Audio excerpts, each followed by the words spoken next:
সুপ্রিয় শিক্ষার্থীবৃন্দ, আশা করি তোমরা ভালোই আছো। আমিও মঙ্গলময় প্রভুর কৃপায় ভালো আছি। আজকে ক্লাসে সবাইকে স্বাগতম। আমরা আজকে ক্রয় বিক্রয় ব্যতীত লেনদেনের বাকি অংশটুকু নেব। আমি মোহিতলাল রায়, বাংলা স্কুল ও কলেজ রংপুর সহকারী অধ্যাপক হিসাব বিজ্ঞান। আমার mobile number, email number, YouTube channel. আজকে আমরা যে শিখবো, কি শিখবো সেটা দেখো। ক্রয় বিক্রয় সংক্রান্ত লেনদেনে আমরা আছি। আমরা বলছি লেনদেনগুলোকে আমরা দুই ভাগে ভাগ করেছি, একটা ক্রয় বিক্রয় সংক্রান্ত, একটা হলো ক্রয় বিক্রয় ব্যতীত। তা আমরা ক্রয় বিক্রয় সংক্রান্তে আছি। ক্রয় বিক্রয় সংক্রান্তে আমরা গত ক্লাসে 4 পর্যন্ত চলে গেছি। আগের ক্লাসে পণ্যের নাম দেওয়া থাকলে, তারপরে নগদ কথা, চেকের কথা, ধারে বা বাকিতে থাকলে 4 পর্যন্ত আসছি। এখন আমরা আজকে আসবো স্বীকৃতি বিলের কথা যদি প্রশ্নে দেওয়া থাকে আর কোনো শর্ত না থাকে এবং ফেরত। তার মানে আজকে আমাদের ক্রয় বিক্রয় সংক্রান্ত লেনদেনের পক্ষ নির্ণয় শেষ হয়ে যাবে। আচ্ছা, ভালো কথা, একটু মনোযোগ দিয়ে শোনো। আজ ক্রয় বিক্রয় সংক্রান্ত লেনদেনের পক্ষ নির্ণয়ের আমরা সূত্র দিচ্ছি। 5 নম্বর পয়েন্ট, 4 পর্যন্ত হয়ে গেছে। যদি লেনদেনে স্বীকৃতি বিলের কথা উল্লেখ থাকে, স্বীকৃতি বিলের কথা উল্লেখ থাকলে একটি পক্ষ হবে ক্রয় হিসাব বা বিক্রয় হিসাব চলতে আছে আমাদের আগে থেকে, অপর পক্ষ হবে ক্রয়ের সময় হবে প্রদেয় নোট বা প্রদেয় বিলও আমরা লিখতে পারবো, আর বিক্রয়ের সময় হবে বিক্রয় হিসাব বা প্রাপ্য নোট। প্রাপ্য নোটের আরেকটা নাম হলো প্রাপ্য বিল। প্রাপ্য নোট, প্রাপ্য বিল একই কথা। এখন আমাদের প্রশ্ন জাগতেছে মনে যে স্বীকৃতি বিলটা কি, সেটা আমরা এখানে ক্লিয়ার করাইছি। ধারে বা বাকিতে সম্পাদিত ক্রয় বিক্রয়ের লিখিত দলিলকে স্বীকৃতি বিল বলে। স্বীকৃতি বিল দুই প্রকার, প্রদেয় নোট বা প্রদেয় বিল ও প্রাপ্য নোট বা প্রাপ্য বিল। এখানে কথাটা হলো এই, আমরা যদি বাকিতে নেই তার কিন্তু লিখিত কোনো থাকে না, ডকুমেন্টস থাকে না যে বাকিতে নিলাম যে কালকে টাকা দেবো কি আজকে টাকা দেবো, এর কোনো ডকুমেন্টস নাই। বাকিতে নেওয়া হলো মৌখিক। কিন্তু সেই বাকির লেনদেনটা বাকিতে নেওয়া হলো, সেটা যদি একটা লিখিত বিল মানে আকারে থাকে, লিখিত দলিলের মাধ্যমে থাকে এবং উভয় পক্ষ যদি এটাতে সম্মতি হয়, একটা কন্ডিশন থাকে কতদিন পরে টাকাটা দেওয়া হবে, কাকে দেওয়া হবে, তাহলে সেটাকে বলা হবে স্বীকৃতি বিল। তার মানে ধারে বা বাকিতে ক্রয় বিক্রয়ের লিখিত দলিলটাকে বলবো আমরা স্বীকৃতি বিল। ওকে, আচ্ছা। তা স্বীকৃতি বিল দুই প্রকার, প্রদেয় বিল আর একটা হলো প্রাপ্য বিল।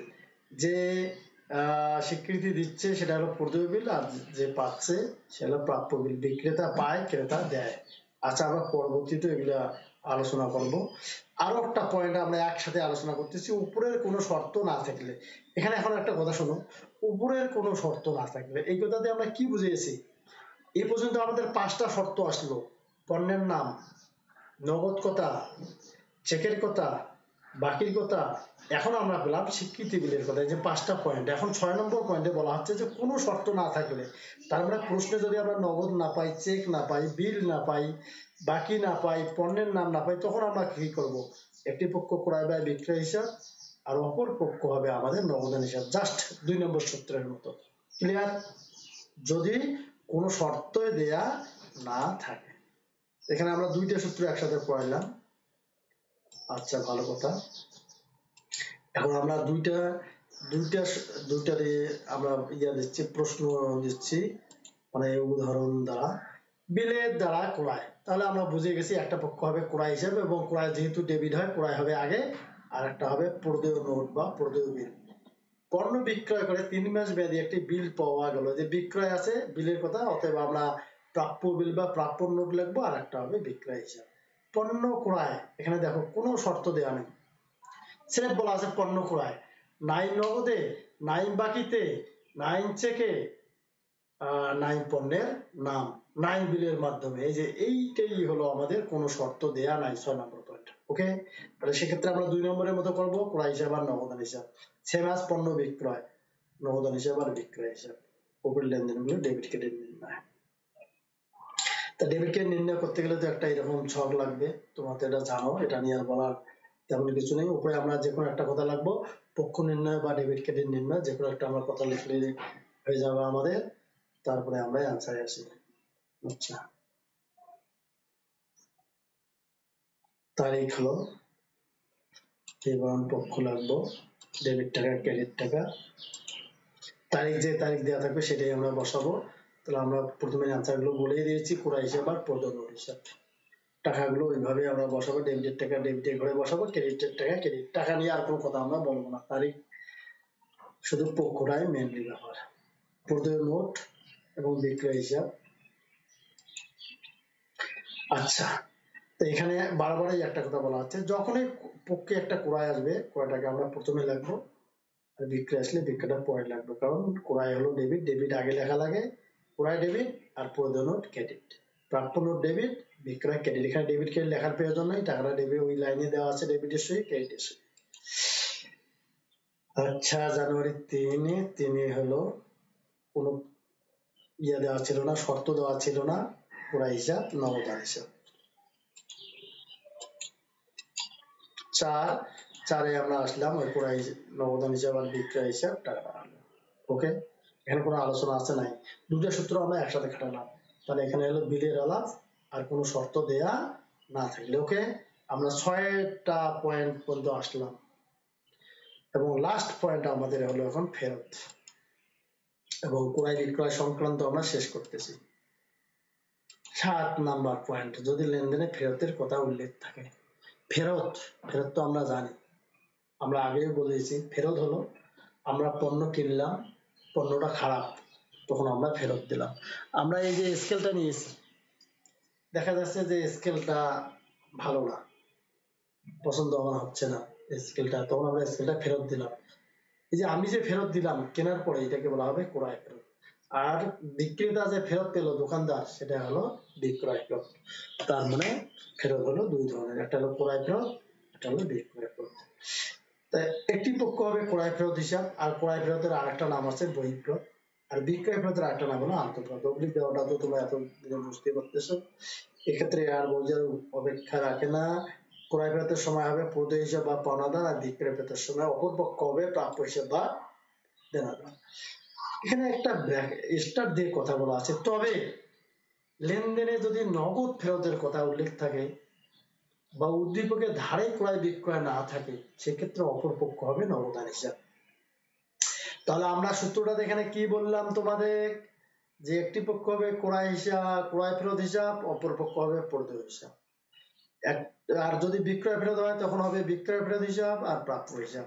কিন্তু লেনদেনে যদি নগদ ফেরতের কথা দেওয়া থাকে, ডাইরেক্ট যদি প্রশ্নে নগদ লেখা থাকে যে নগদে পণ্য ফেরত দেওয়া হবে বা নগদে পণ্য নগদে বিক্রয়কৃত পণ্য ফেরত আসলো, এই যে নগদ কথা যদি ডাইরেক্ট থাকে, তখন এই যে অপর পক্ষের ক্ষেত্রে প্রদেয় আর প্রাপ্য হবে না, তখন হবে নগদান হিসাব। আচ্ছা, আমরা সূত্রটা ক্লিয়ার করে নাও। আমরা যাই আগে উদাহরণে যাই, তখন হবে এই যে ফেরতের এক কাহিনীটা আমরা আবার দিলাম এখানে। পণ্য ফেরত দেয়া হলে তাকে ক্রয় ফেরত, পণ্য যদি আমরা ফেরত দেই সেটা হলো ক্রয় ফেরত, এবং পণ্য ফেরত পাওয়া গেলে বা ফেরত আসলে সেটাকে বলবো আমরা বিক্রয় ফেরত। ক্রয় সাধারণত ডেবিট হয়, বিক্রয় ক্রেডিট হয়, আমরা চলছে, আমরা প্রতিটা স্লাইডে দেখাচ্ছি। আর ফেরত হলে বিপরীত হবে, এটা আমি বলছিলাম যে পরবর্তীতে বলবো, ফেরত হলে বিপরীত। ক্রয় বিপরীত এই কারণে, দেখো ক্রয় যখন আমি করব তখন দোকানদারকে আমি টাকা দিব, আর যখন পণ্য ফেরত দেবো দোকানদারে ফিরে আমাকে টাকা দিবে, সেই জন্য ফেরতের ঘটনাটা হলো বিপরীত। ফেরত হলে বিপরীত হবে, অর্থাৎ ক্রয় ফেরত ডেবিট হবে, ক্রেডিট হবে, আর বিক্রয় ফেরত ডেবিট হবে। এতক্ষণ যে আমরা যে লেনদেন গুলো যে লিখলাম, সেক্ষেত্রে আমরা কি করেছি, ক্রয়টাকে আগে লিখেছি, কারণ ক্রয় হলো ডেবিট আর বিক্রয় হলো ক্রেডিট, বিক্রয়টা পরে লিখেছি, তার মানে ক্রেডিটটা পরে লিখেছি। এখন কিন্তু ফেরতের সময় ক্রয় ফেরত যখন এই যে পক্ষে আসবে ক্রয় ফেরত, ক্রয় ফেরতটাকে আমরা ক্রেডিট করব, মানে পরে লাগবো, আর বিক্রয় ফেরতটাকে আমরা ডেবিট করব। এই কথাটা এখানে বোঝানো হয়েছে।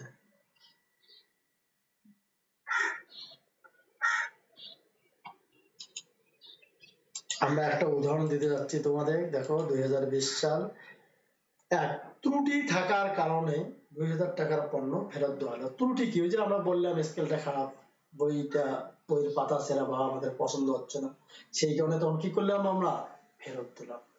এই তাহলে ফেরত দেয়া হলো, তাহলে এই ফেরতটাকে আমরা কি বলবো, ক্রয় ফেরত। ফেরত দেওয়া হলে কি ফেরত, ক্রয় ফেরত।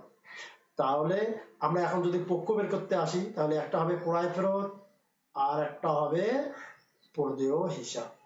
এবং আমরা বলছি সাজিয়ে লেখার সময় ক্রয় ফেরত বিপরীত হবে, তার মানে পর্দেয় হিসাব আগে হবে, ক্রয় ফেরত পরে হবে। গুড, আছে কোনো বলার? না। নিম্ন মানের জন্য, মানে যে মানের নেওয়ার কথা সেই মান মানে, নিম্ন মানের জন্য 3000 টাকার পণ্য ফেরত আসলো, এই যে ফেরত আসলো, তাহলে এটাকে আমরা বলবো বিক্রয় ফেরত। আরেকটা কি হবে, প্রাপ্য হিসাব। আর বিক্রয় সাধারণত ক্রেডিট হয়, এখন ফেরতের সময় বিক্রয় ফেরত হবে ডেবিট।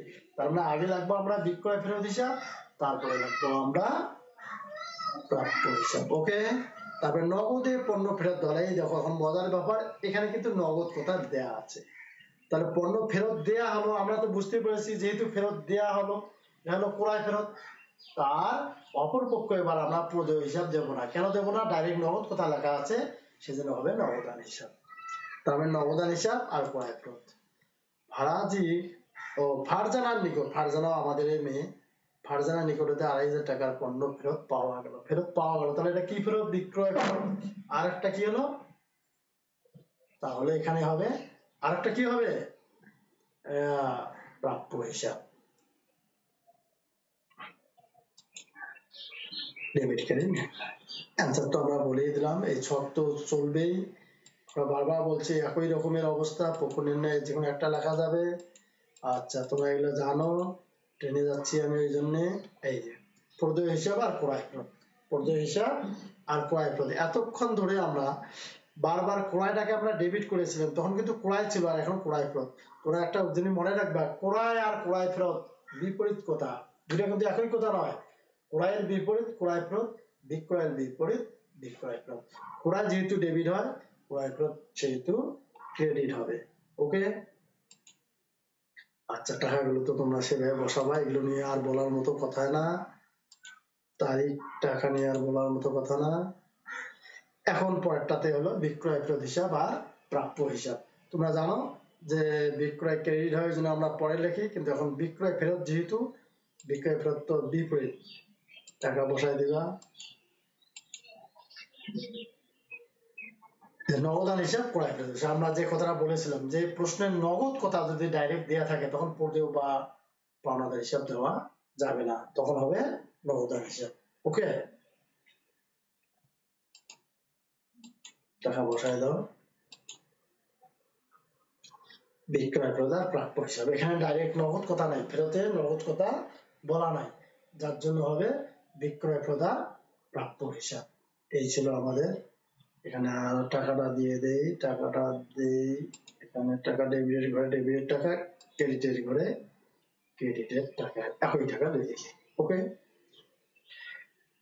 আজকে কিন্তু আমরা একটা গুরুত্বপূর্ণ কাজ শেষ করলাম, একটা অংশ, যে আমরা বলছি যে প্রতিটা লেনদেনে দুইটা পক্ষ থাকে, এবং পক্ষ দুটো বের করাটাই আমরা বলছি যে পক্ষ দুটো যদি তুমি বের করতে পারো, আমি আগে বলছি যে হিসাব বিজ্ঞানে আমার 40% কাজ শেষ হবে, হয়তো 40 বেশি হবে, তাহলে এটা খুবই গুরুত্বপূর্ণ। তারই আমরা এই পক্ষ বের করার জন্য লেনদেন গুলোকে দুই ভাগে ভাগ করেছিলাম, একটা ক্রয় বিক্রয় সংক্রান্ত, একটা ক্রয় বিক্রয় ব্যতীত। তা আমরা আজকে ক্রয় বিক্রয় সংক্রান্তটার 7টা পয়েন্ট আজকের ইয়ে দিয়ে শেষ করলাম। 7টা পয়েন্ট, একই কথা কিন্তু বারবার আসতেছে। প্রথম পয়েন্টটা ছিল পণ্যের নাম, দ্বিতীয় হলো নগদ কথা, তৃতীয় হলো চেকের কথা, চতুর্থ হলো বাকি বা ধারে, পঞ্চম হলো বিল স্বীকৃতি বিলের কথা, ষষ্ঠ হলো কোনো শর্ত দেয়া না থাকলে, সপ্তমে হলো ফেরতের কথা। এই 7টা দিয়ে আমরা ক্রয় বিক্রয় সংক্রান্ত লেনদেনের পক্ষ নির্ণয় তোমাদের বুঝিয়ে দিলাম। তোমরা ছেলেগুলো বারবার দেখবা,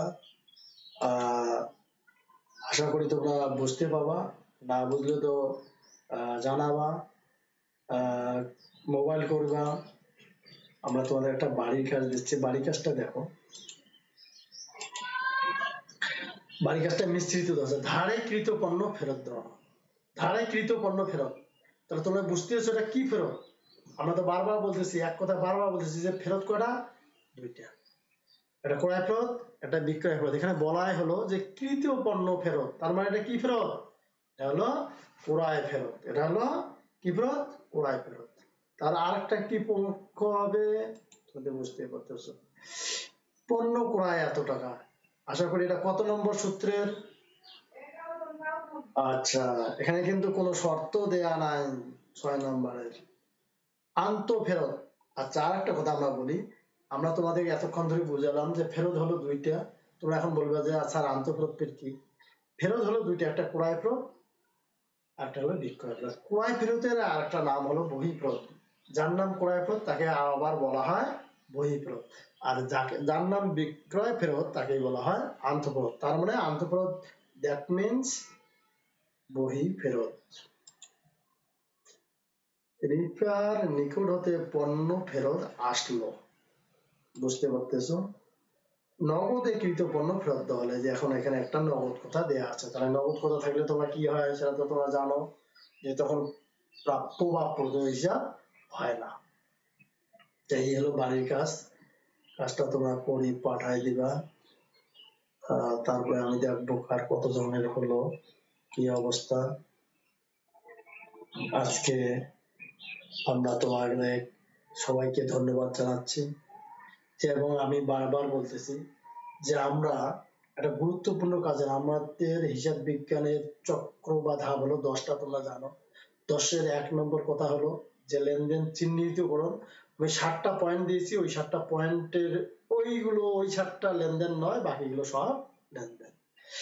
আর বলছি তারপরে হলো পক্ষ নির্ণয়। পক্ষ নির্ণয়ে আমরা লেনদেনগুলোকে 2 ভাগে ভাগ করেছি, ক্রয় বিক্রয় সংক্রান্ত, ক্রয় বিক্রয় ব্যতীত। তার ক্রয় বিক্রয় ব্যতীতটা আমরা শেষ করলাম, তোমরা খুব সুন্দর করে পড়বা। যাক, আর বেশি কথা না বলি, সবাই সুস্থ থাকো, ভালো থাকো, আমার জন্য দোয়া রাখবা। এই বলে আমি আজকের ক্লাস